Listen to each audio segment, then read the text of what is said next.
Arthro means joint. Itis means inflammation. Most people know it for the stiffness and pain that causes. So the most common type of arthritis is osteoarthritis. So now we've got osteo means bone, arthro joint, itis meaning inflammation. And so joints separate bones, right? Your knee joint has the meniscus in between the top and bottom bones and some other ligaments on the sides. Well, there's two. The meniscus is the main cushion in between the femur and the tibia. And then there's two cruciate ligaments, which means they cross in the middle that keep the two bones from coming apart. And then there's some ligaments on the side that keep it from bending sideways. So your knee only wants to bend back and forth like a hinge. So we're going to come back to that because one of the common problems that causes arthritis in the knee is if you have tight hip rotators that are constantly twisting your knee even just a little bit, that irritates the knee. It doesn't like to be twisted at all. Thank you. You can keep the lid. And so we'll come back to that. But here's some of the most common places. The spine is not on here. We'll have some different pictures of that. But yeah, lots of people most people think that osteoarthritis is normal. Well, for me, there's a difference between normal and common. So my sense of humor, stupidity is common, for example, but it's not normal. Does anybody disagree with that? Just because something is common doesn't make it normal. Most people do get osteoarthritis at some point in their lives, especially as you get older, because we do things that are hard on our joints. But no one gets it uniformly in every joint in their body. They get it in one knee, how come they don't get it in the other? Or in the spine, especially, the most common places to get arthritis in the spine are in the base of your neck, the base of your spine, and sometimes in between. If you have osteoporosis, you see especially little old women that are hunched over and their bones are collapsing, you can have arthritis with that. So it doesn't just affect the bones, and it can affect the bones and the joints. But for example, when you see, I forgot my pointer, but let's see if no, that does nothing. Okay. The hip. So healthy hip joint has a nice smooth cartilage socket and a nice smooth cartilage surface on the femur that joins it, and a synovial fluid inside that keeps everything moving smoothly. And so lots of people end up with hip arthritis at some point.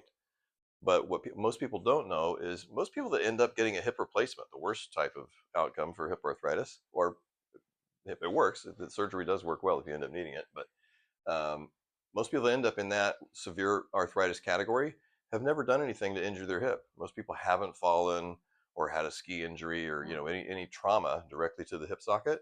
It mainly wears out because there's 16 muscles that cross the hip joint, and when they stay tight and short for a long period of time, it's those tight muscles that overload that nice cushioning soft synovial fluid and the soft normal cartilage on both sides of that joint. Same thing with the knees. If the muscles on the front of the knees especially and these hip rotators are tight, it wears out the cartilage in the knees. If you have really tight pectoralis muscles in the chest and trapezius muscles in the back, that will tend to wear out the cartilage in the shoulder. Tennis elbow is often caused by repetition, like playing tennis. That's why it's called tennis elbow. But a lot of people don't even do that. Arthritis in the elbow is less common, but even then, usually some tight muscles are involved. In the hands, all day long, we mostly flex, right? We flex our hands, we squeeze things. Does anybody have a squeeze ball, stress ball that you squeeze? Throw those things away. The stress balls that you squeeze.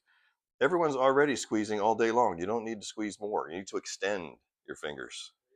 That will relieve stress more, just relieving the pain in your hands by stretching. I know. Yeah. I'm not a psychologist. Maybe there's some mental benefit for that, but there's no benefit for your hands squeezing a ball. You need to extend, because most people's fingers are stuck like G.I. Joe, right? They're just stuck, flexed all the time. Anybody know what G.I. Joe is? That's a little bit of an older reference. But yeah, you need to extend. We start out in a fetal position, and then we stand up and straight for a while, and then as we get older, we slowly work our way back towards the fetal position again. And that's everything's flexed. Hands flexed, elbows flexed, shoulders flexed, hips flexed, knees flexed, like that. Everything flexed. And you need to extend everything like that.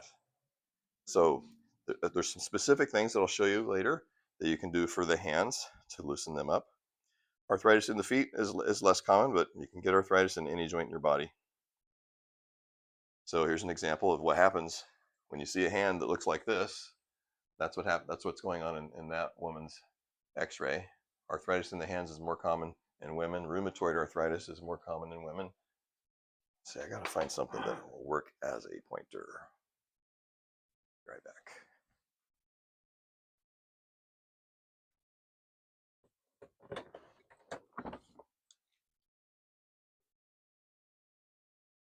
This should do it. Okay. So this is a normal joint. All these joints look normal. Nice thick space in between the bones. The bones are smooth on the edge. Compare that to these, especially that one and that one. So joint space narrowing. The space between the bones is narrower because the cartilage is wearing out. Sometimes they get displaced, so the thumb is bending back at that joint more than it normally should. Subchondral sclerosis, what does that mean? So chondral means cartilage. The outside of every bone has a cartilage covering on it that keeps the bones smooth, makes it easy for them to move against each other. There's no place in the body where the bones normally touch one another. There's always a joint in between those bones.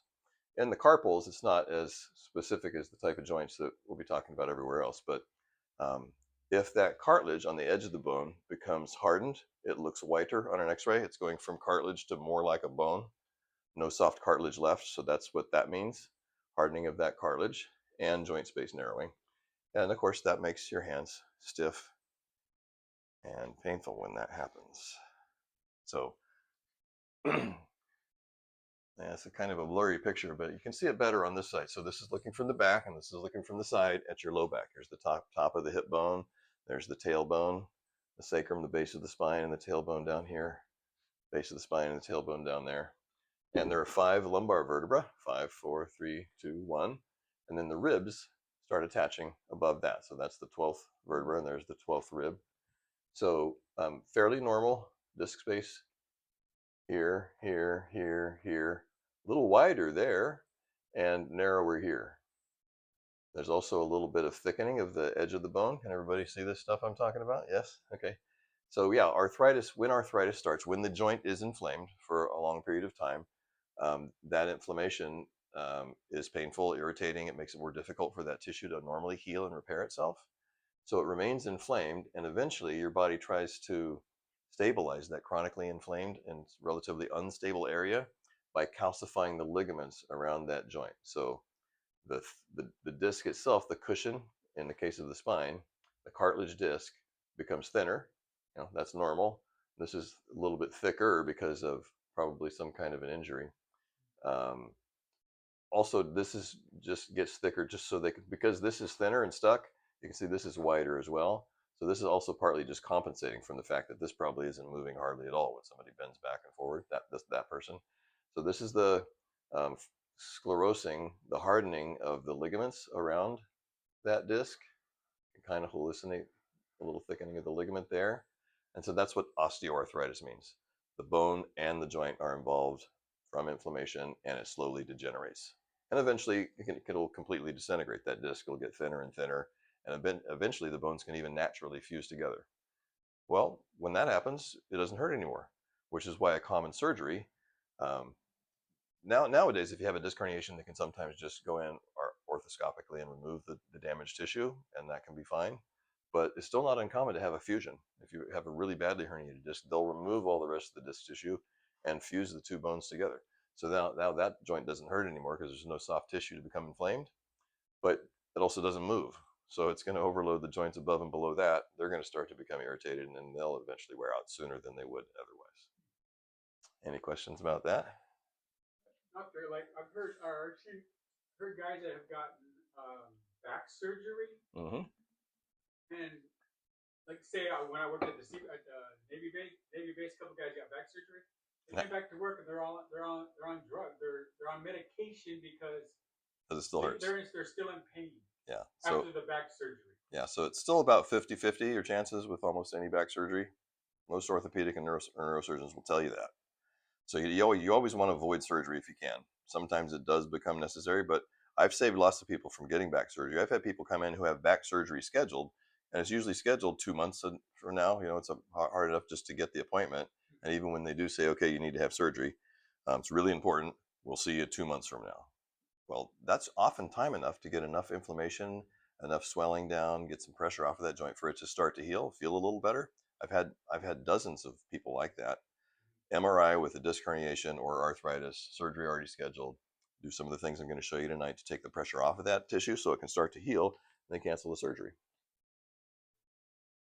So the spine's really deep inside. You can feel the bumps on the back, but the vertebra themselves and everything else are in the center, roughly in the center of your neck. So it's hard to feel. It's hard to know. That's why you can't really feel it if it starts to get stiff. It's impossible for you to tell if all 7 vertebrae in your neck are moving as much as they should. They should all be moving a little bit. Any of them that aren't moving fully will start to degenerate. When the tissue is moving, there's no blood vessels that go to the surface of the capsule that surrounds each one of these discs. The little smallest blood vessels, capillaries, come up to the surface of that capsule. So imagine a disc is kind of like a slice of an onion made out of cartilage with a jelly bean in the center. And if you tear some of those circular fibers, then the jelly bean starts to squish into that tear and eventually create a bulge that sticks out and presses on the nerves. When you get a disc herniation, if it would bulge forward, you wouldn't cause it. It would just be pressing against your throat and your neck, or if it was in the back, it would just be pressing against your intestines. It wouldn't cause any problem. It never does that. It always goes straight back into the spinal cord or back into the side into one of the nerve roots. So, but you can't tell. You can't tell if it's tight. So just like every other cell in your body, the joints are constantly being healed and repaired. Old tissue breaks down, is removed, and replaced with new cells. So that requires movement. There's no circulation directly to the cells inside the joint. The capillaries come up to this capsule around the little slice of the onion, and the nutrients get in, and the waste products from the old cells get out through movement. So just squeezing in and out like a sponge. So if you stop that movement, now the nutrients can't get in, the old waste products can't get out. Instead of regenerating, that tissue degenerates. That is the etiology, the progression of degenerative joint disease. So degenerative joint disease, osteoarthritis, same thing. That is the most common form of arthritis that most people get somewhere in their body eventually, but never uniformly in every joint. So here's a X-ray of the cervical spine. You can see the discs in between each vertebra. This is actually an extension film. The person is tilting their head back. That's not normal, but it's not the normal position. But you can still see relatively thick disc space there, about the same there. It's a blurry picture, but if it wasn't blurry, that would be normal. That's normal. That's starting to get a little bit of arthritis there. You see it's darker and a little weird shaped. This one's almost fused. See that? That's why they're doing an extension film, to see how much the rest of the joints move. So that's probably not moving at all. And because of that, this is widening a little bit to take up the slack, especially when you bend backwards. And then you can't really see it because the shoulder gets in the way, but this one is also about the same as that one, the very last joint. That's one of the most common places to get arthritis in your neck, right where the last freely movable segment of your neck meets up with the relatively fixed back that has the ribs and a lot more muscles around it. So tension from just having your neck and shoulders up all the time creates that tension in the joints of the spine and makes it more likely that they will degenerate instead of regenerating over time. So here's a knee.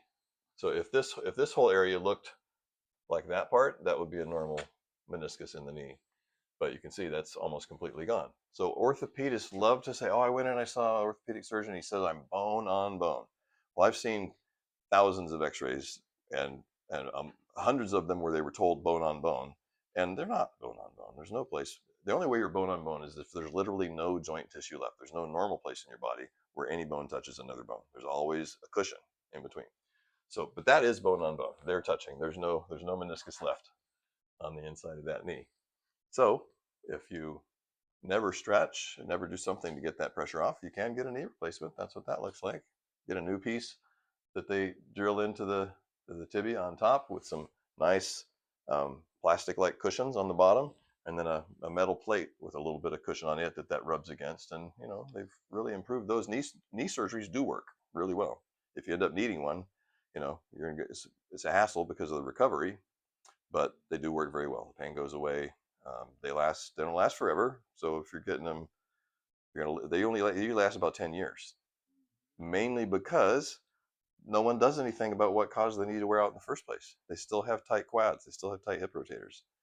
So you can extend the life of your knee replacement, have the surgery go better if you do some of the stretches I'm going to show you today before the surgery, and most importantly, forever after.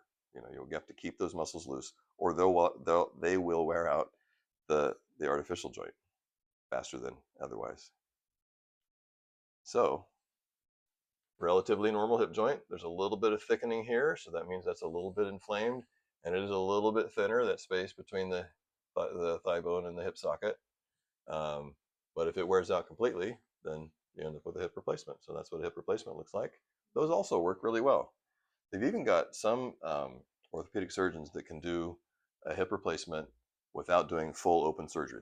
They can do it sort of a version of arthroscopically. They have small incisions instead of ripping you all the way, doing a large open cut, which obviously is going to improve the recovery time. But my job is to try to prevent people from needing that. So I've had a lot of people with hip joints that someone told them was bone on bone. I look at their x-rays, it's not bone on bone. I show them the stretches I'm going to show you tonight, and they might still end up needing a hip replacement at some point, but maybe they wait 5 years, 10 years, or longer before they absolutely have to have that. Doctor, if the knee is, you say it's not bone on bone, but it's super bad. It's just, you can't even, handle the pain. What's causing that? The pain? The inflammation in the joint tissue, the irritation in the tight muscles around that, and those two things mainly. Because I had knee replacement surgery about 3.5 years ago. Okay. And like the pain was like jumping around inside the knee. Before the surgery? Yes. Yeah. And now is it fine? Yeah, it's fine now. Okay. But yeah, like one time it'd be on my left hand side of the knee, right? Another time it'd be on the right hand side. Yeah. So people always get confused. Oh, it's jumping around. Yesterday it was here, and now it's moved over here. Well, nothing's moving. You sense some part of it will hurt worse on different days. Imagine a graph, right? And there's pain level going up and down like this. One day it's there, one day it's here, one day it's here, and up here is a line that is the threshold, that is the pain threshold. So if your tightness and your irritation and the inflammation in your knee is going up and down on different days, but it stays below the pain threshold, you feel nothing, and you think you're at 0, but you're not. You're usually right up below that threshold. So one day you tighten something up a little bit, it goes just above the threshold. Ow, it hurts, excruciating pain. You dip back below the threshold, same problem still there, but it's just below the pain threshold, so you don't feel it that day. So yeah, you just load it up slightly differently, put a little more pressure on one side. That's why it feels like the pain is moving around most of the time. The bottom line is you have to take the pressure off so that joint tissue can heal itself. And we do that mainly with stretching and some nutrients to help heal the joint tissue and control the inflammation. So we'll talk about the nutrients in a bit. So rheumatoid arthritis is the second most common arthritis type. It's usually more common in women. It's usually even on both sides, so both wrists, both hands, both knees, both shoulders, a lot of times usually somewhere in the spine. But it can, because it's an inflammatory, it's an autoimmune condition. And you see that print? I don't know. It affects sometimes almost every part of the body because of the widespread inflammation throughout the body and the effects that any autoimmune condition can cause. So it can, even though it's mostly a joint condition, it can affect your heart. It can cause chest pain and mimic a heart attack. It can cause lumps on your skin, difficulty walking. But it's mainly inflammation of the joints. But it's driven by an autoimmune condition. So what's an autoimmune condition? Well, a lot of times doctors will say, oh, your immune system is attacking itself, or your immune system is overactive. Well, does that make sense to you? Why would your body attack itself? It wouldn't. When your body is making antibodies and damaging tissue that it shouldn't be damaged, it's because those antibodies are fighting some kind of debris that's gotten into your system somehow. It usually starts in the gut. Has anybody ever heard of leaky gut? Gluten sensitivity often causes leaky gut.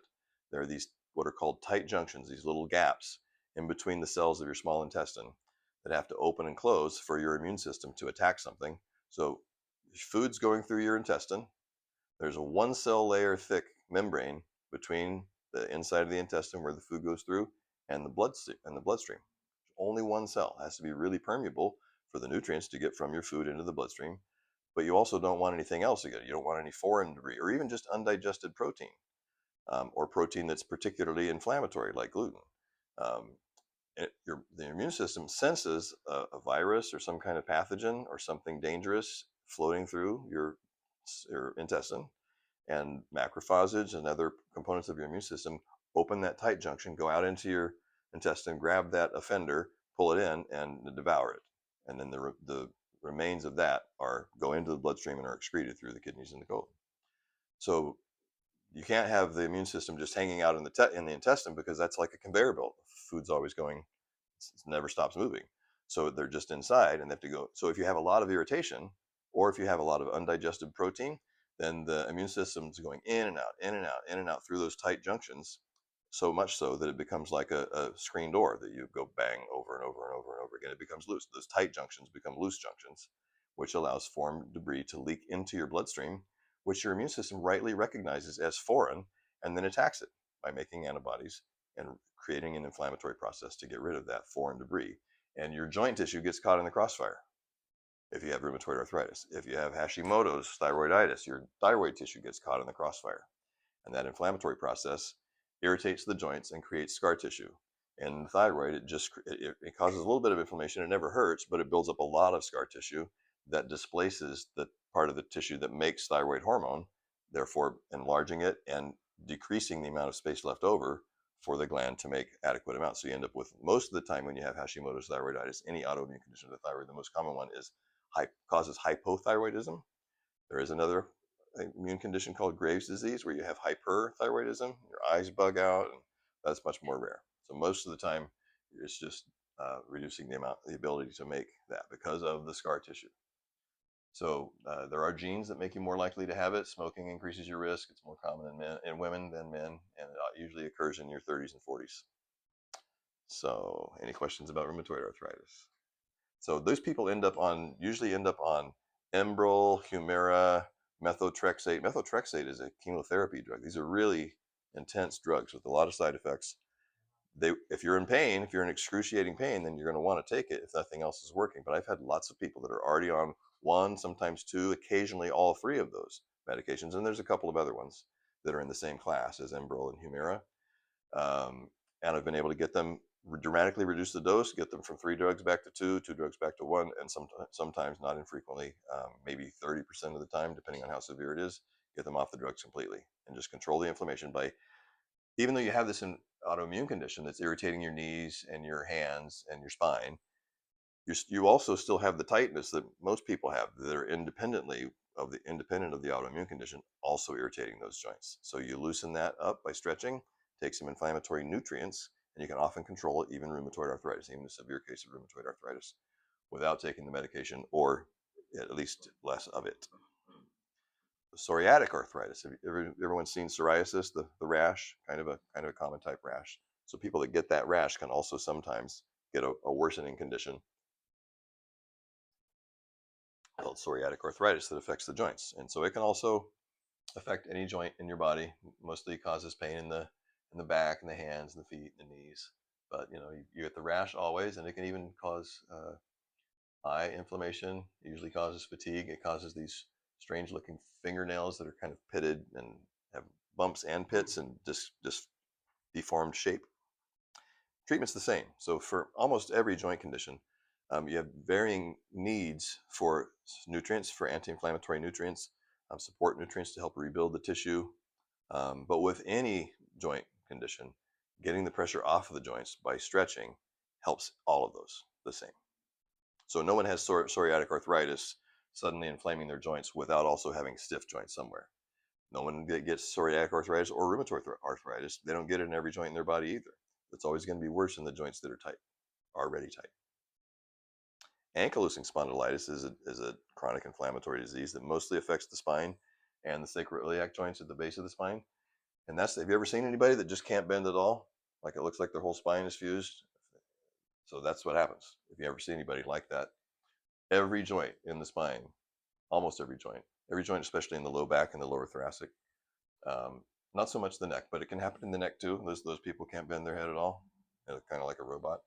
All of the joints in the spine fuse together. They just become inflamed, and the ligaments around them harden into half bone, half cartilage, such that they don't move at all anymore. That's relatively rare. Um, there's nothing that can be done to loosen those things once they've started to fuse up. But if there's still some range of motion, and those people, I've had maybe 3 or 4 ankylosing patients over the last 35 years. But if they still have some movement and pain, which is usually in their neck, then same thing. We can do the same things, give them anti-inflammatory nutrients, and show them some stretches that will help release that tension as much as possible. So the most common thing that causes injuries to the joints, so people do have trauma. Obviously, if a football player gets clipped and tears their cruciate ligament or their collateral ligaments on the sides, those are common football injuries. If you get hit from the side, the knee doesn't want to bend that way at all, and those ligaments can tear. Or if you fall off of a ladder or you get in a really bad car accident, you can directly traumatize the joint tissue and tear it. And even after it heals, you're going to have some scar tissue there that may remain inflamed, and that is arthritis, inflamed joint. But most of the time, you have micro tearing that occurs, like I was talking about in the spine and the knee. When you have this overloaded constant pressure on any joint in the body, you get little micro tears, and you still have pressure on that tissue, so it never fully heals. It just becomes inflamed and stays that way forever, either because you don't have the nutrients you need to reduce the inflammation to where it can completely heal, mostly because you're still putting pressure on it all the time, so it never has a chance to heal. So that's the most common cause. Gout is uric acid that builds up in the joints, most often triggered by red wine and red meat and a few other shellfish. People that have gout know to not eat those things, or they know that they'll get a flare up when they eat those things. So some foods have uric acid in them. There's a normal amount of uric acid in your body. When it becomes elevated, then it's more likely it's elevated in circulation, so it's streaming throughout your body. And if you have an elevated amount, some of it will get stuck in your joints as the nutrients are trying to get in to heal your joints. Some of the uric acid gets in there, and then it can't get out because there's no capillaries inside the joint. So when that happens, usually happens in your toes, but it can happen in your hands, your wrists, and a lot of different parts of your body. That is what gout is. So you can reduce uric acid, but so most people end up on allopurinol. It's the most common medication that you take for it. But vitamin B5, which is called pantothenic acid, it's not one of the most common Bs that you hear about. If you take a B complex, it's in there. Vitamin B5 will reduce uric acid. So I've had lots of people. I test uric acid on everyone because if it's elevated, that's also going to increase your likelihood of having arthritis anywhere in your body. So I'll recommend that they take 500 milligrams, a pretty good dose, just one capsule of vitamin B5. And usually over the course of 3, 4, sometimes 6 months, the uric acid will go back to normal and they'll stop having the pain. If that doesn't do it, then sometimes there's another sort of more potent combination with the B5 and a couple of other nutrients that are anti-inflammatory. So usually gout can be reversed if you haven't had it for 30 years and severe. If it's just started recently in the last few years, you usually reverse it with just nutrients. So short, tight muscles is what causes most arthritis, right? Impairing that movement, causing cells that would otherwise regenerate to instead degenerate. So the things that help control the inflammation and heal the joint tissue are systemic enzymes, anti-inflammatory nutrients. There are some ligament support formulas and collagen. And I wrote collagen powder because for it to work, you need a particular kind. There are a lot of collagens. For years, I didn't recommend collagen because in my experience, it didn't seem to work that well. Bone broth is the best food source, which is great, but people usually get sick of it and they're not going to eat it, do bone broth every day for the rest of their lives. But you can get bone broth powder, and that's a good source of collagen. It's a natural source. If it's from grass-fed beef, it's a good, healthy source. But what's happened more recently, about a little before COVID, maybe about 10 years ago now, some top shelf companies have come out with research-based formulas, and the two that I use both combine 3 different types of cartilage. So there's cartilage in bone of any animal. There's some of it comes from the whatever you call that thing that sticks up on a chicken, chicken parts, shark parts. There's cartilage parts in lots of different animals, and that's where it all comes from. But there are certain forms that have had a lot of research done on them and show that they actually help regenerate joint tissue, or they actually help regenerate bone if you have osteoporosis, for example. And so the two that I use are from Orthomolecular Products, and this is the Orthomolecular Products one. It has three different. We're at 40 minutes, 30 minutes. Thank you. Yeah, this one has three different types.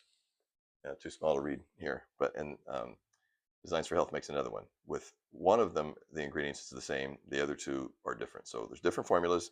But I find that when you get one of these three different formula products, they work amazingly well. Most of the time, when people start this, they just want to keep taking because your skin and hair and nails feel better and look better. And it's always going to help reduce your risk of osteoporosis because your bones are also made out of collagen. And repairing any kind of arthritis, any kind of damaged tendons, ligaments, scar tissue forming. It helps your body slowly heal and repair that. So the main way your body repairs joint tissue normally is your body makes systemic enzymes, so proteolytic enzymes, enzymes that digest protein. Fibrin is the main protein that's in scar tissue. And so when you injure something, you get a tear in a ligament or a tendon, usually nice straight fibers, it tears. Your body lays down random scar tissue just to bridge the gap, heal the tear. And then your body uses enzymes that digest protein, that digest fibrin, to slowly break down that random scar tissue and slowly replace it with strong, healthy, linear tissue like the original equipment. That can take months.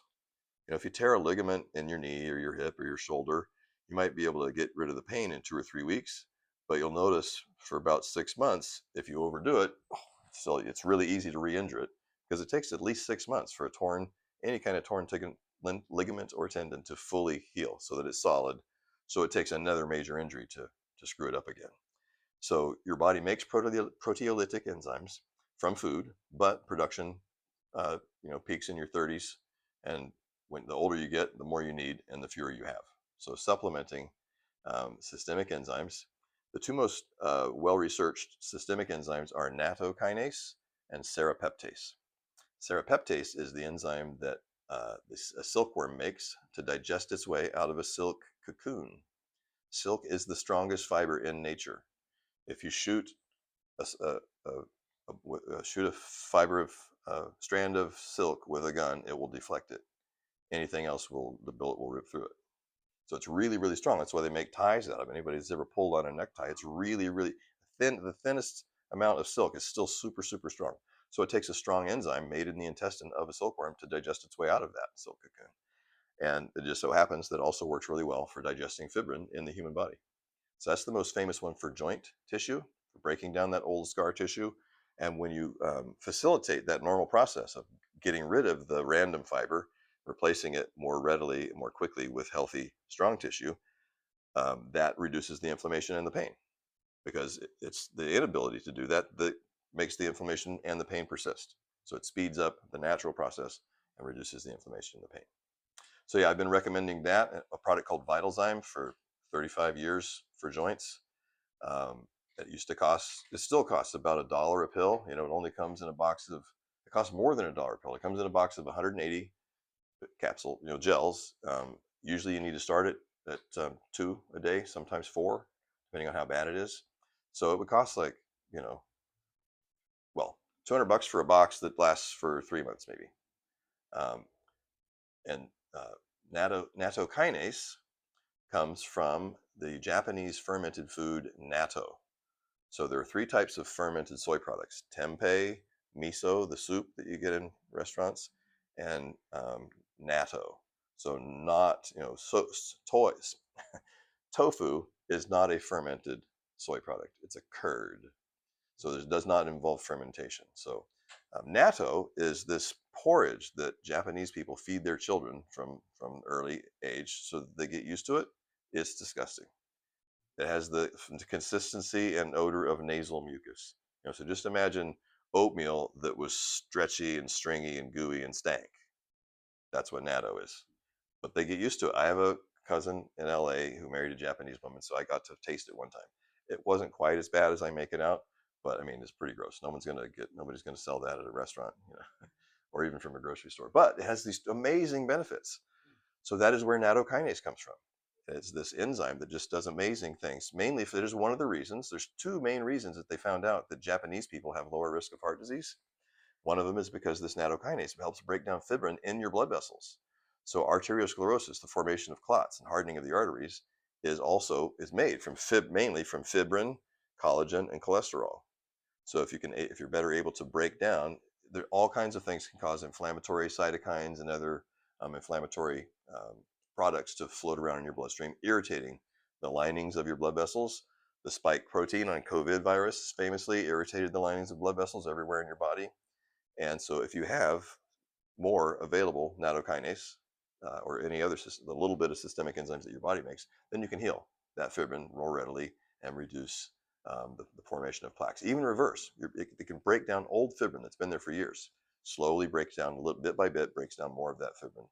Vitamin K2 also famously has a lot of research showing that it can even reverse arteriosclerosis, because vitamin K's main job is to keep I'm getting a little bit off track, but vitamin D keeps calcium in circulation. Most people know you need vitamin D for your healthy bones. You need calcium.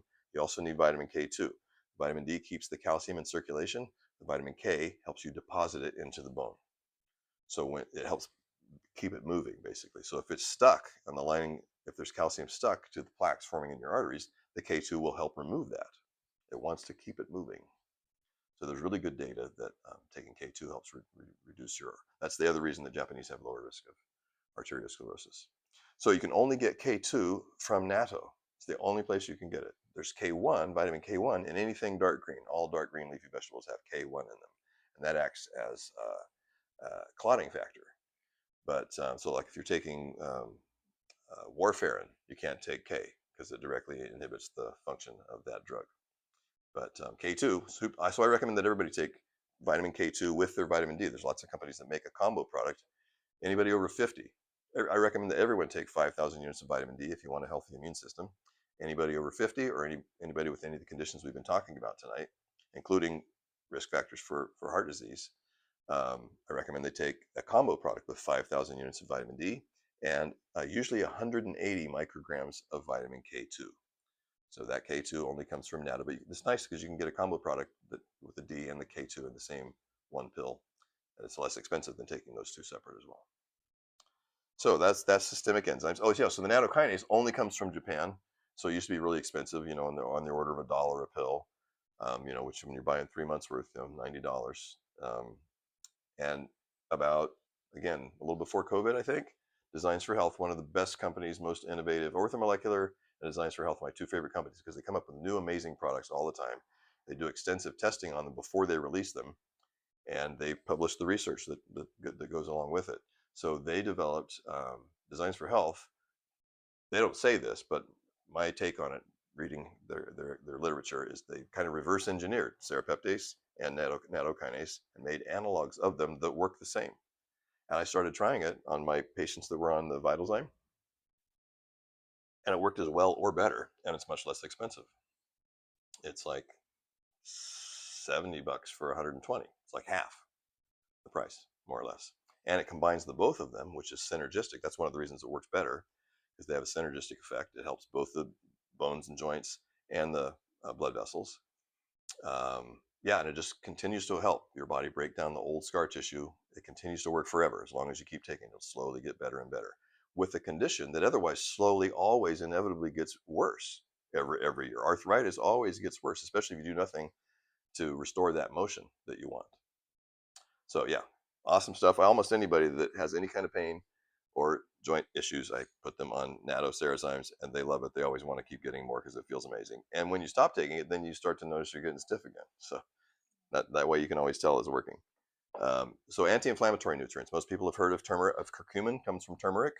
There is an R in turmeric, fish oil, and CBD. So fish oil, I recommend that everybody take fish oil because nobody gets enough omega-3s from their food unless you eat oily fish every day. I actually do that almost every day. I eat sardines and salmon, um, smoked oysters, calamari, all this fresh. I'm not the canned fish in olive oil. That's the key. That's the secret. Canned fish in water is disgusting. It tastes terrible.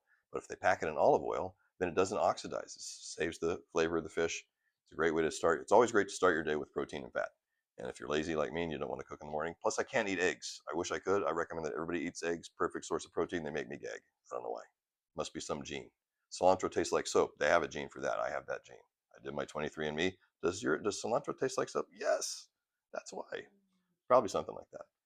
So anyway, that's a great way to start the day. But anyway, if you're not doing, most people don't do that, so that's why I recommend taking at least 2 standard fish oil capsules, about 12 to 1500 milligrams a day, combined EPA and DHA.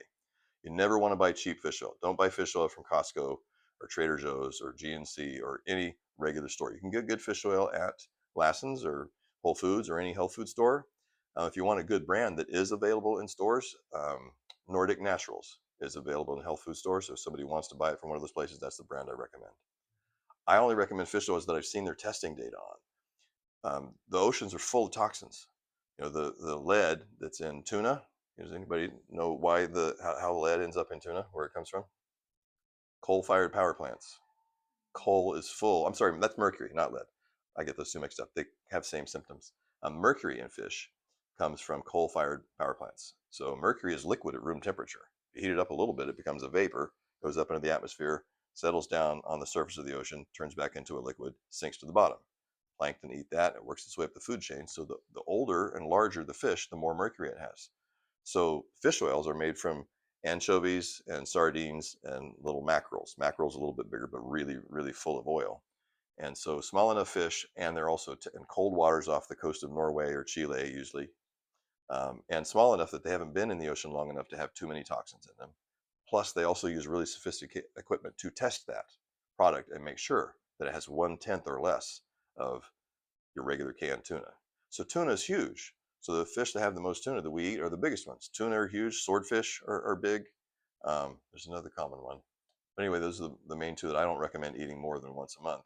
And especially if you're going to have it, get a tinned or canned, or one of my favorite that I found more recently is in a jar. It's called Tonino. But they all will say Safe Catch is a brand. Wild Planet, they have that at supermarkets. Those will say polecat, which means smaller fish, and they're usually tested to confirm that they have low mercury. Low mercury. The Tonino is also that same type, but it's in a jar packed in olive oil, and it's delicious. It's just the best tasting one I've ever found.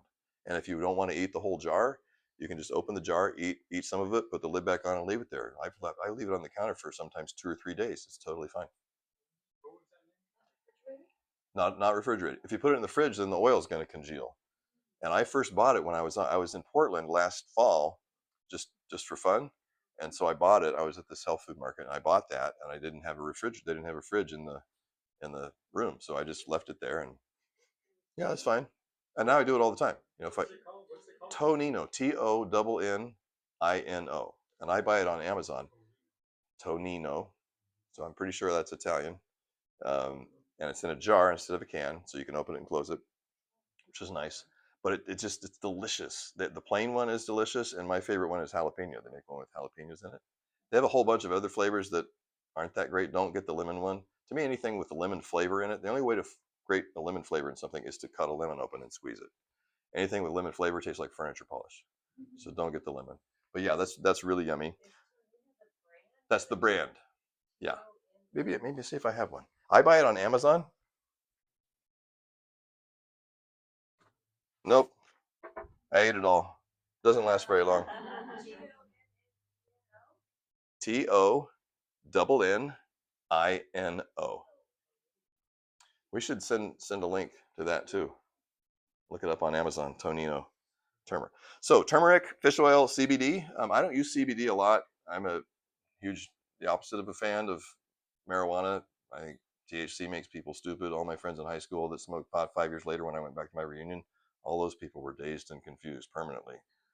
And when I tried it in 8th grade 4 times or something, it made me paranoid and miserable. So it's not for me. I know it does have THC, has benefits for people who have cancer, have severe pain. CBD has none of that and does have well-known benefits for sleep, for pain, and for mood. It's calming. It does reduce pain, but you have to get the expensive stuff. There's all kinds of cheap brands out there that people tell me all the time. They tried it and it didn't really do anything. I first tried one from Standard Process, had some good results with that. There was another brand that designs for Health Made that was great, and then they stopped making it. they have really strict standards on the product that they'll accept, and they were started getting product that they didn't felt met their standards, so they just discontinued it. Pure Encapsulations is another top shelf brand, and they make a CBD that's the whole extract of the hemp. That's another thing that's good. You have these ones that are just, oh, this CB7 for this and CB9. That's mostly marketing. Um, my idea is to get the whole food most of the time. That's going to be what works the best. So the Pure Encapsulations product has the whole extract of hemp and some special delivery system that's proprietary to them. But I have a few patients on it that works well for pain. You're talking about capsules? It is a gel cap like a fish oil or a vitamin E. Yeah. Do you recommend cream, CBD cream? So again, I've never had much benefit from that. I haven't tried it a lot either, so I can't really say one way or another for sure. The few people that have tried it, my patients that have tried it, I've tried it a couple of times. I didn't notice that much benefit. Certainly nothing wrong with trying it, but the cheap stuff usually doesn't work. The all the ones that I tried are on the order of about $1 a pill again. $90 for 90 days worth, something like that, or maybe even a little more. The one that I've been using now is how much is the Vestisorb hemp?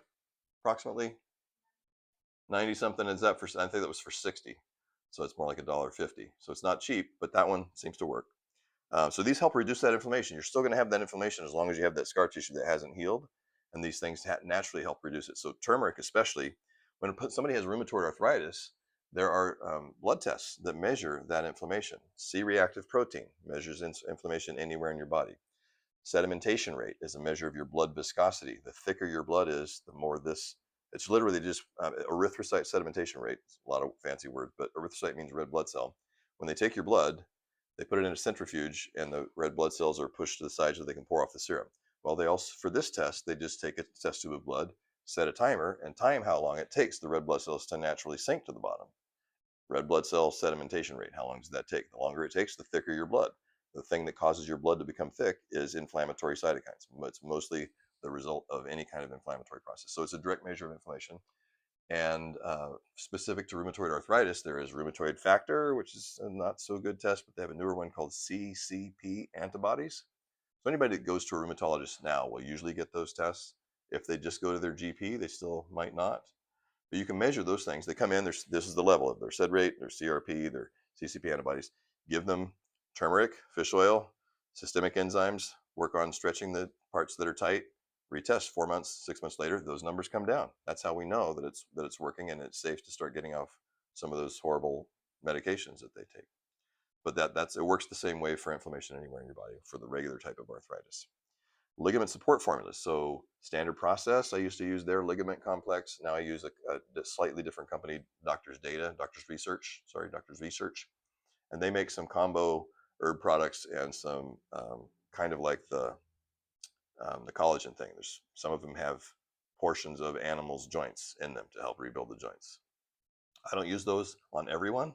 I muscle test, and sometimes, especially if you had a recent trauma, or if you've had really, really long-standing arthritis, sometimes those help a lot. I always use the systemic enzymes. I recommend those for anybody with any kind of inflamed joint.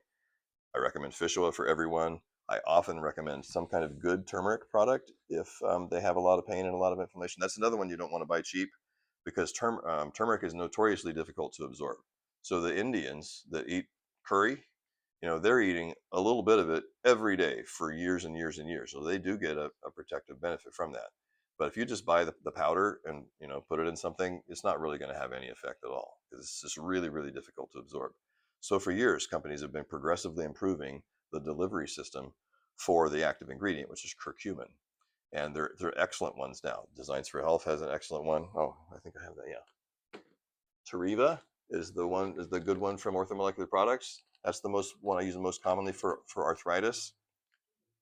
Curcumin works really well for inflammation anywhere in the body. And, there's overlap between two. So I usually just muscle test to see which one is likely to work better for any particular person. But both of these work really well. They will lower those test results on repeat. That's how I know they work. Sometimes usually the pain feels better too, but it can actually see a difference on a blood test. So that's kind of exciting. And then collagen. So collagen is part of every bone and every ligament, every tendon, every joint. So if you take a little bit more of it, even your blood vessels. So people that have aneurysms, or there's an earlier stage where your blood vessels just become weak and start to balloon out a little bit, and that can be dangerous. If it bursts, that's an aneurysm. That's a hemorrhagic stroke is the result of a blood vessel. The collagen fiber walls that make the integrity of that blood vessel starts to break down. So taking collagen can help your body heal and repair anything that's made from collagen in your body. So all of those tissues. So yeah, I recommend that to a lot of people for that. All right. That took a little longer than I thought it was going to take. But so now what I'd like to do is would anybody like to learn some stretches? Yes. All right. So everybody stand up, and we're going to move the tables around.